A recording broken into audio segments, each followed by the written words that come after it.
It's officially the beginning of the second half of the year. Yay!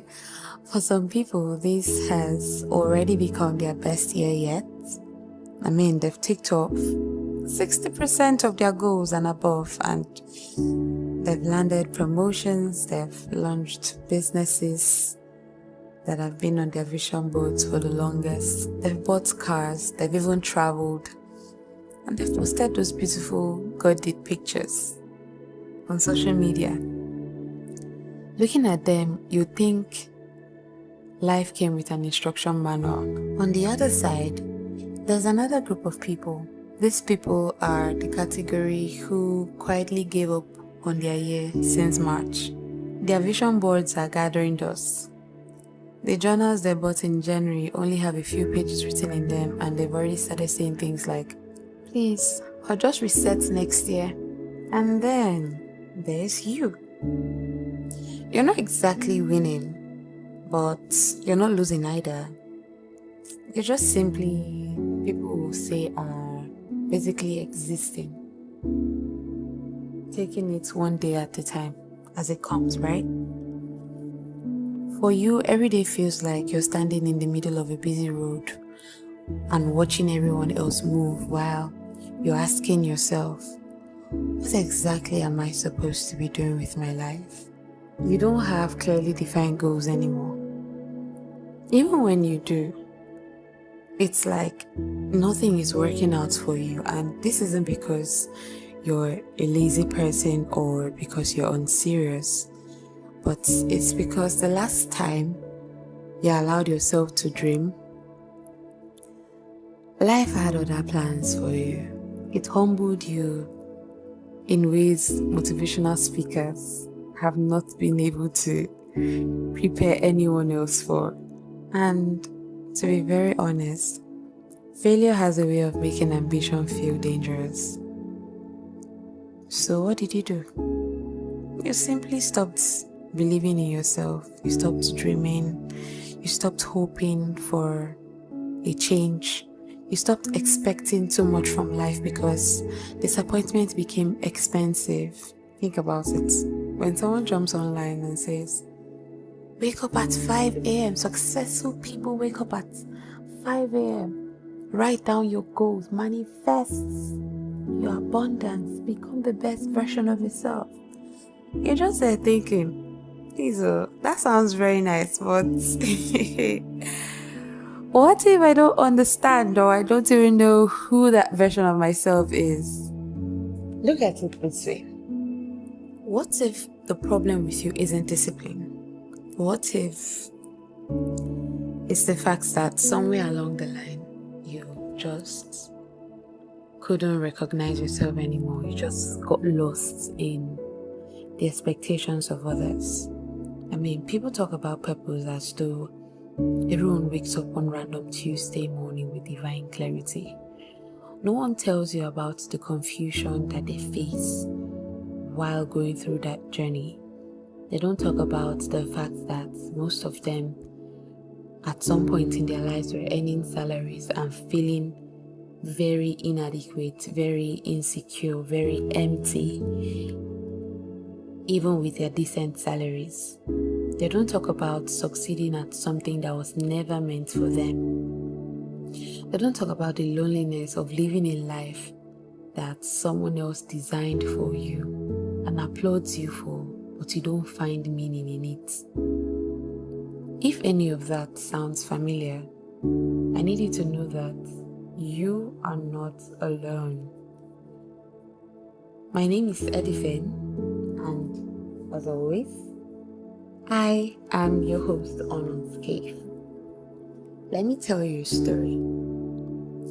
I once knew someone who looked successful from every angle.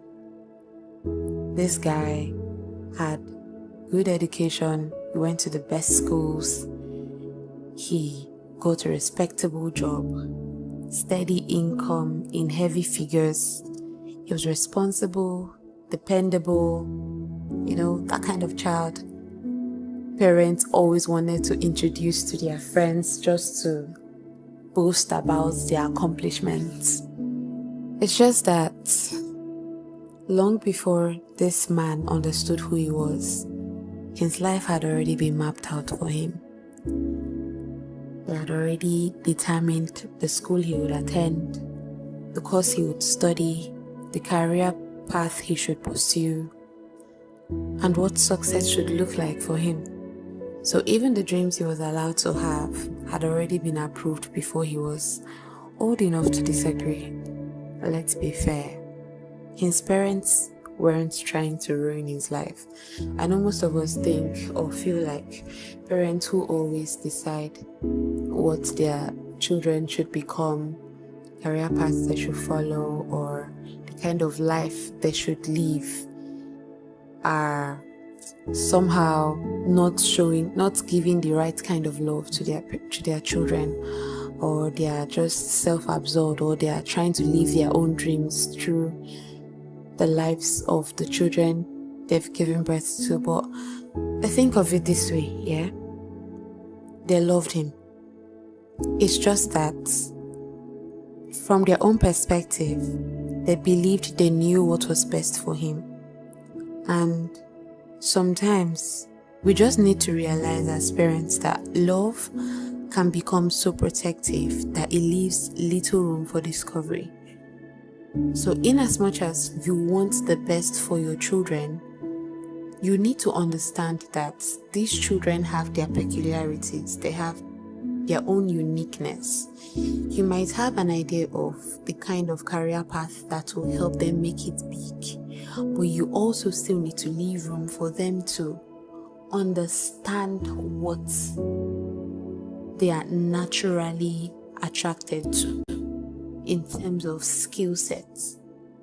Okay, let's go back to the story. So at first, everything looked normal. He got the grades, he earned the qualifications, he built the career, he collected achievements, he made everybody proud, everyone except himself. Which is normal, because if you're living a life that has already been scripted for you, all you're ever going to think of is how much validation you want to get from these people who have scripted this life for you to live. Somewhere along the line of this friend of mine, he would accomplish things people prayed for and celebrate with everyone else. He would smile for the pictures and then go home wondering why he still felt empty. And this wasn't because he hated his job. He just hated the feeling that he was spending his life becoming someone he didn't choose to be. So you see, he was in a bubble. Felt like his life was in an unending cycle. Wake up, rinse, repeats, you know. It was like acting the same movie for 20 years or more. After a while, you begin to forget who you are outside the character. That's exactly what living under someone else's expectations can do to you. It quietly convinces you that your value is measured by your performance, that your worth depends on making everyone proud. That asking yourself this question, is this even the life I want, somehow makes you look ungrateful.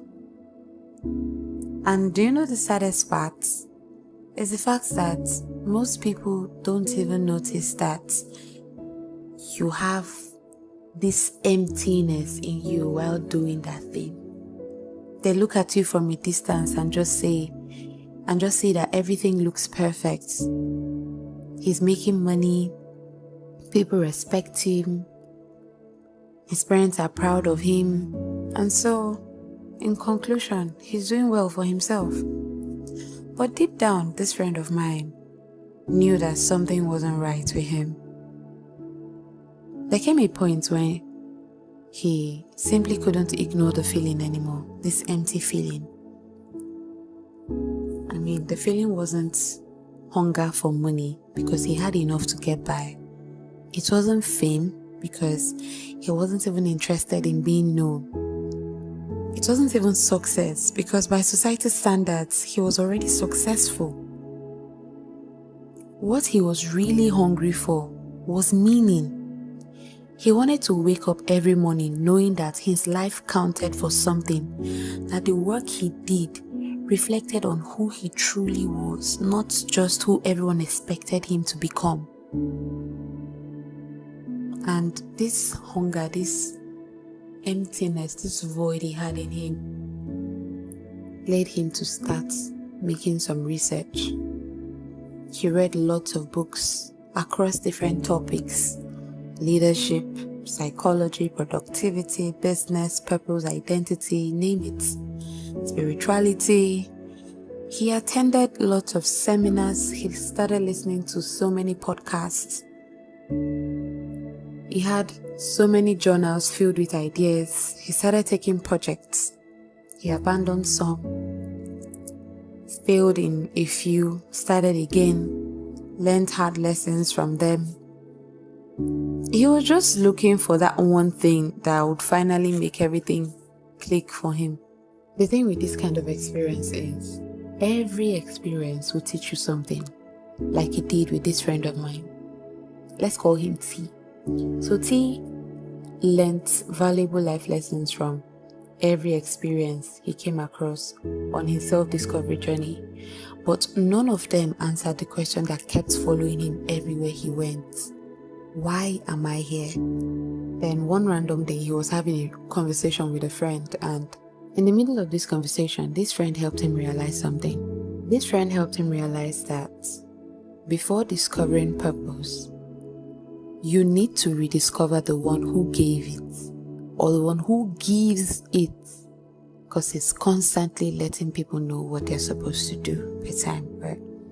And no, meeting God didn't suddenly erase every question he had. In fact, it even increased the questions he had. His life did not just change overnight.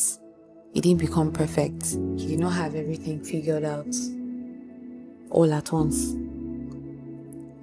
So, what happened on this self-discovery journey when this friend helped him make this realization is the questions he asked had a new direction. So now, instead of asking, how do I live a life of meaning, or how do I become successful, he found himself asking questions like, who was I created to become? Sometimes the quality of your life changes when the quality of your question changes. So while he was still navigating that journey, this friend recommended the book, The Purpose-Driven Life by Rick Warren. And so he took the advice. He went and got the book. Page after page, chapter after chapter, this man fed on the book. And the more he read the book, the more a hunger in him grew. Things started changing. He started having a different mindset. And he discovered that fulfillment isn't found in chasing what impresses people. Fulfillment comes from becoming the person you were created to be. And maybe that's where some of us get it wrong. We've spent years trying to build impressive lives. We've tried to live lives that seek validation from the people we respect, instead of going ahead to build intentional lives. Success without meaning eventually feels like failure wearing expensive clothes. We've spent years trying to build impressive lives when what we should have been building are intentional lives. Success without meaning eventually feels like failure wearing expensive clothes. And this story isn't just about my friend T. It's about thousands of people.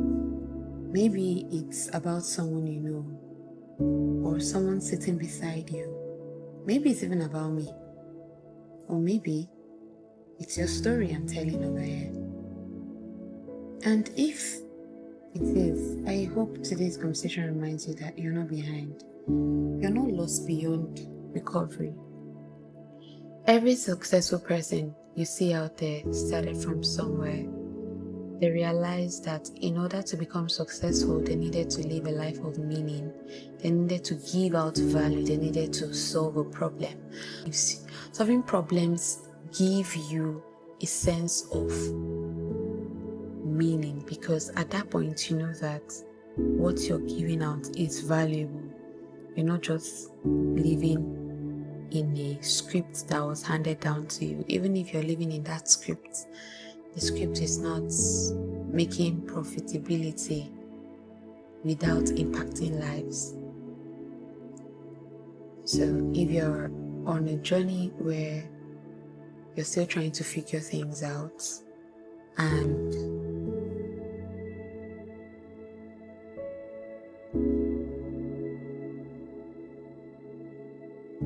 you don't know where to start from, how about you start by looking at the person who gives purpose? You can go ahead and read that book. It's a really, really good read. I've read the book and reviews are so amazing. I can't even talk about them now. Maybe I'll do a book review on it one day. But for today, get that book.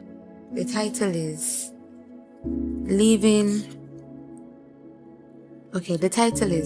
The Purpose-Driven Life by Rick Warren. RickWarren. So I'm going to type the title of the book in the description so you get to see it and look for it. You're not lost beyond recovery, and it's never too late to start asking better questions. Maybe the life you're looking for doesn't begin when everything around you changes.